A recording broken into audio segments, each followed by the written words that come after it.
Halo, assalamualaikum warahmatullahi wabarakatuh. Perkenalkan, saya Zidane Nugroho, student Teknik Data Analis. Di sini saya memiliki background sebagai petroleum geologist. Saya ingin menjelaskan mengenai project data visualisasi saya yang berjudul Loan Approval Analysis in India. Sebelum itu saya ingin menjelaskan dataset yang saya gunakan. Jadi dataset yang saya gunakan adalah diperoleh dari Kaggle dengan link berikut. Ini bisa diklik. Ini adalah data yang saya ambil dari Kaggle. Jadi di sini terdapat data di mana di sini di-provide dalam bentuk JSON. Data ini terdiri dari berbagai macam fitur ya. Kita bisa melihat di sini ada berbagai macam fitur dan juga ada secara total terdapat 252.000 baris. Kemudian terdapat 12 kolom, belum termasuk ID ya, belum termasuk indeks.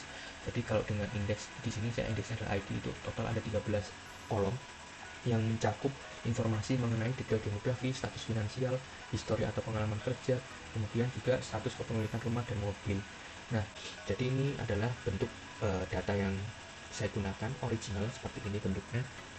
Ada berbagai macam fitur, ada 13 fitur. Jadi di sini yang perlu dipahami adalah data ini itu seperti database loan applicant ya, yang diperoleh, yang ditampung. Dimana ini loan applicantnya itu data dari India, satu negara India, berbagai macam state dan berbagai macam city. Pada intinya di sini kita punya risk flag yang menjadi output utama. Kenapa angkanya 0 dan 1 ini merupakan binary number. Jadi di mana 1 itu merepresentasikan flag risky applicant, 0 itu merepresentasikan non risky applicant. Sebelum melakukan visualisasi atau analisa, saya ingin melakukan data conditioning atau wrangling terlebih dahulu. Jadi kita patut mencurigai ya, data kita apakah sudah layak digunakan atau belum. Karena input yang salah, keluarannya juga akan salah. Istilahnya adalah garbage in, garbage out. Nah, dasarnya apa? Saya melakukan wrangling atau conditioning data. Saya melihat ada 3 ya paling enggak gitu untuk data ini gitu. Apakah terdapat data yang duplikat? Kemudian apakah terdapat data yang kosong dari fitur-fitur yang ada? Kemudian apakah ada atribut yang krusial seperti pada kolom profession, city, dan state? Karena di profession, city, dan state ini kan banyak ya, beraneka ragam. Untuk poin pertama dan poin kedua itu saya sudah cek di Python bahwa tidak ada data yang duplikat dan tidak ada data yang kosong gitu ya, semuanya terisi. Jadi poin 1 dan 2 itu sudah aman. Kemudian poin yang nomor 3, dari gambar ini untuk concern city dan state yang saya curigai, jadi terdapat case seperti ini. Jadi ada setelah kata atau nama dari city tersebut, dari kota tersebut, itu terdapat angka yang mengikutinya gitu. Nah ini saya ini jadi concern. Salah satunya seperti contohnya adalah di state Uttar Pradesh, ini state ya. Jadi di sini terdapat ikutan angka, di mana angka ini menjadikan inkonsistensi dari value Uttar Pradesh gitu ya. Jadi kita perlu mapping ulang data untuk kolom state dan city. Jadi saya mensortir dulu ya, saya mensortir data city dan data state, kemudian saya masukkan ke dalam suatu variabel gitu, variabel list. Dan dari variabel list saya coba untuk mengekspornya dalam bentuk Excel. Saya ekspor, saya save dengan nama file unique city dan juga unique state. Dari unique city dan unique state ini saya coba untuk mengkoreksi, memperbaiki secara manual di Excel, dan saya edit namanya menjadi unique city edit dan unique state edit gitu. Nah di sini saya coba duplikasi Excelnya dan juga mengeditnya. Jadi di sini sebagai salah satu contoh, ini saya mengedit kolom yang kiri itu yang original, kolom yang kanan itu yang sudah diperbaiki. Nah ini yang sudah saya edit gitu ya, angka-angkanya tidak ada gitu. Nah setelah saya perbaiki, saya coba untuk mapping dengan kode seperti ini. Jadi dari data Excel tersebut yang sudah saya edit, saya masukkan lagi ke Pandas untuk dapat di mapping ulang. Oke, masuk ke dalam objektif ya, karena ini setelah di data wrangling atau data conditioning sudah selesai dan sudah siap divisualisasikan. Jadi objektif yang saya lakukan ada 5. Yang pertama adalah bagaimana sebaran atau distribusi risky dan non risky applicants pada total keseluruhan data. Kemudian bagaimana sebaran risky flag applicants map secara geografik. Yang ketiga, bagaimana sebaran risky flag applicants terhadap jenis pekerjaan dan apakah ada hubungannya dengan besaran income pekerjaan tersebut. Kemudian nomor 4, bagaimana hubungan antara ownership status ya, baik itu house maupun car, dan juga bagaimana marriage status terhadap risky flag applicants. Kemudian nomor 5, bagaimana hubungan antara working experience, age, dan juga current job years dengan risky flag applicants gitu. Apakah ada hubungannya? Pertanyaan pertama, bagaimana distribusi sebaran risky flag applicant dan non risky applicant pada total keseluruhan data? Di sini bisa dilihat bahwa dominantly terdapat non risky applicant di sini ya, di India sebesar 87,7%, sedangkan yang risky itu 12,3%. Di sini artinya ya India masih punya ya perekonomian yang cukup bagus ya, dimana ditandai di sini masih sehat, banyak non risky applicant yang mendapatkan loan, tuh mendapatkan pinjaman. Kemudian yang nomor 2, bagaimana sebaran map risky flag gitu secara geografik. Nah, kita bisa melihat di sini di India, saya mencoba membaginya, memvisualisasikannya ke dalam categorical state gitu ya. Di sini bisa dilihat bahwa semakin berwarna merah itu semakin tinggi angka risk flagnya dalam suatu state di India gitu. Kemudian nomor 3, bagaimana sebaran risky flag applicants terhadap jenis pekerjaan dan apakah ada hubungannya dengan besaran income pekerjaan tersebut. Jadi ini saya sudah urutkan profesi dengan jumlah risky flag terhadap profesi tersebut gitu ya. Kemudian saya urutkan. Nah, di sini saya juga melakukan dual clock gitu ya, income dengan profession ini ya. Jadi apakah ada hubungannya gitu, dia risk flag terhadap profesi, kemudian income terhadap profesi gitu. Jadi ternyata ya secara kebetulan police officer ini dia risk flagnya paling tinggi.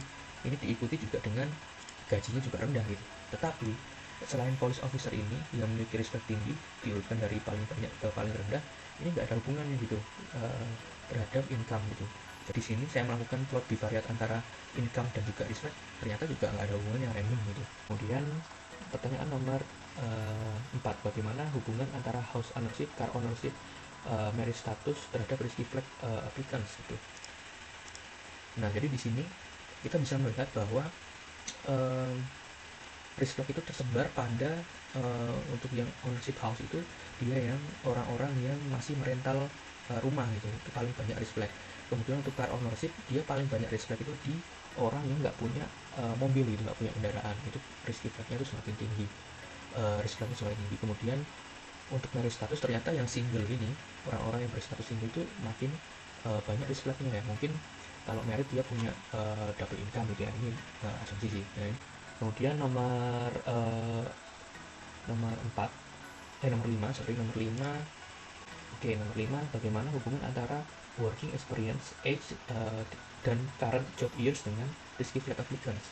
Jadi di sini kita bisa melihat bahwa untuk experience dan age terhadap risk flag itu, kalau untuk experience ya ada tren, walaupun naik turun ya, tapi trennya itu adalah menurun semakin banyaknya working experience, itu risk flagnya itu semakin menurun walaupun nggak terlalu signifikan. Untuk umur dia nggak ada tren yang positif itu atau negatif itu, jadi random aja untuk hubungan antara age dengan risk flag, jadi nggak ada hubungannya di sini. Kemudian untuk current job years dengan risk flag, kita bisa melihat bahwa di sini orang yang memiliki pekerjaan, yang menetap pada pekerjaan saat ini, itu dia untuk tahun pertama sampai tahun ketiga itu cenderung naik gitu ya risk flagnya. Puncaknya itu adalah ada di tahun ketiga untuk current job years. Kemudian setelah tahun ketiga, lebih dari tahun ketiga, dia trennya akan menurun gitu. Jadi kalau ada orang dengan memiliki pekerjaan yang sudah setia dengan pekerjaannya lebih dari 3 tahun dan semakin menjauhi 3 tahun, semakin banyak dan semakin menjauhi 3 tahun, maka risk flagnya semakin menurun gitu. Oke, kemudian ya, saya membuat interaktif visualisasi ya. Kelima pertanyaan, kelima objektif sudah terjawab. Ini adalah interaktif visualisasi. Jadi saya coba lakukan pembuatan dashboard ya, dari map, kemudian dari map, kemudian dari professional risk flag sheet yang sudah saya buat sebelumnya. Jadi di sini kita bisa memfilter terhadap peta gitu. Jadi di sini akan interaktif terhadap state yang kita select gitu ya. Jadi dia akan interaktif untuk sheet yang sudah tersajikan di sini gitu. Dan misal kita pencet suatu state, kita bisa melihat risk flag per kota, yang paling tinggi kota apa gitu ya. Ini sangat informatif ya di sini ya, untuk melakukan seleksi loan applicant lagi gitu dari data yang kita punya. Kemudian ini percentage-nya terhadap stage itu kita bisa lihat juga gitu, berbeda-beda ya terhadap stage kalau kita select state. Misal analis, Nah, ini bisa terfilter gitu petanya, jumlah-jumlahnya, dan kita bisa select lagi per state gitu. Walaupun di sini state-nya masih masih secara keseluruhan, itu bukan per profession gitu ya angkanya. Kalau di sini angkanya sudah terfilter berdasarkan profession gitu. Nah, ini dashboard dengan cukup interaktif gitu ya. Kita bisa melakukan pengambilan keputusan yang lebih cepat dari sini, melihat dari income, kemudian risk flag terhadap profesi, kemudian cities yang banyak risk flagnya terhadap suatu state, di dalam suatu state seperti itu. Angka experience, angka current job years yang ada hubungan, kita bisa lihat secara cepat dalam dashboard visualisasi interaktif ini. Kesimpulannya adalah ya sudah cukup terangkum sebenarnya, kita bisa baca di sini. Ini adalah link visualisasi interaktif, kemudian ini adalah referensi video tutorial yang membantu dalam pengerjaan project ini. Ini saya banyak referensi dari YouTube gitu ya untuk membuat dashboard ataupun sheet dalam Tableau. Oke, sekian demikian penjelasan project data visualization dari saya. Mohon maaf apabila masih banyak kesalahan. Wassalamualaikum warahmatullahi wabarakatuh.